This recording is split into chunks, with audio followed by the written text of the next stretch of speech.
Максим Абдураимович, салам алейкум. Салам алейкум. Первый раз. Я вас только вижу, только по YouTube каналу. Я вас даже вообще не слышал. Я первый раз увидел вас недавно, когда вы начали выступать. А вас даже не знал.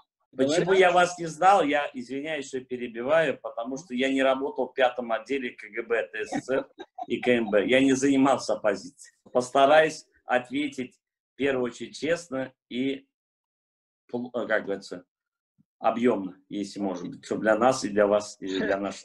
Лучше вкратце, потому Хорошо. Что, да, краткость, как говорится, мать знаний, да?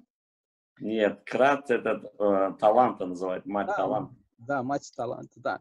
Значит, вот такой вопрос. Вам наверняка известно, что многие из наших соотечественников называют вас почему-то агентом туркменских спецслужб, а некоторые другие причисляют вас к российским спецслужбам.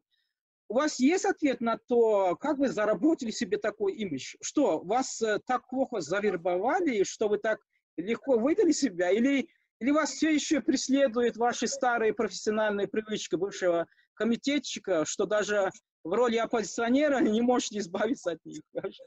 Я этим горжусь, что я работаю на туркменские спецслужбы.